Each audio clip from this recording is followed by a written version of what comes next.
Good afternoon, teachers and students. A few weeks ago, as I assume you all know, we travelled to Turkey on a once-in-a-lifetime trip. I hope the next few images will give you a snapshot of our memorable moments.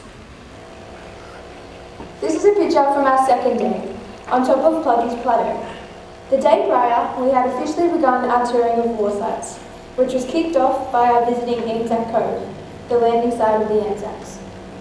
To get to Pluggy's Plateau, we walked around the side of Shrapnel Valley Cemetery and up a steep track with amazing views, as you can see in the picture.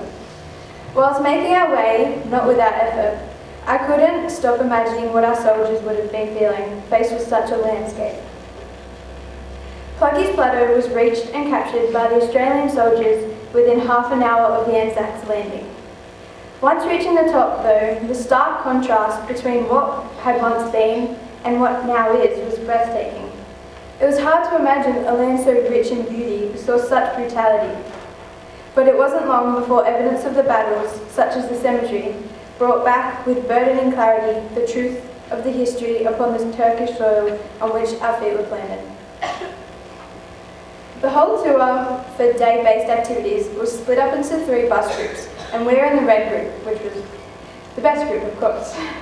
This is an image from our 3rd day, where we began on foot our journey from Lone Pine and made our way through the sites. Here we are at the Neck Cemetery, a place known by most for the senseless slaughter that transpired on such a small span of earth. Until you're there, you truly can't imagine its size. The Turkish soldiers would have been from me to the front row away. Ethan is the boy with the bugle, which dates back to around the First World War period.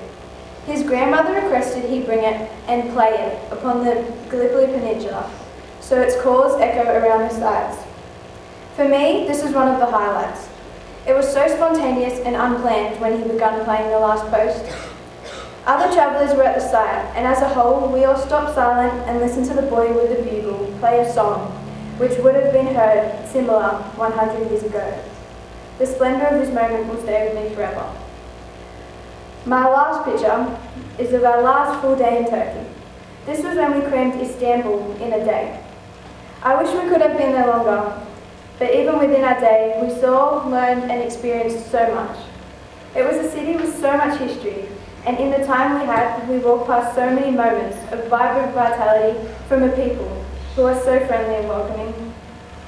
I found it a beautiful city, with its ancient, charming architecture, sitting amongst the bright neon signs that represent our modern age. These are just 3 photos in an album of many, but I hope they give you some insight of a trip filled with amazing moments, beautiful and diverse people, and emotional sights.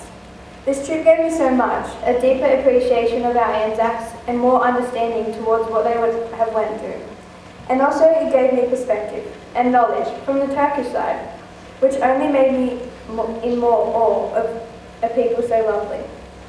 Thank you for listening today to all our stories, and I hope one day some of you too get the privilege we have had to visit the place felt most by Australians today.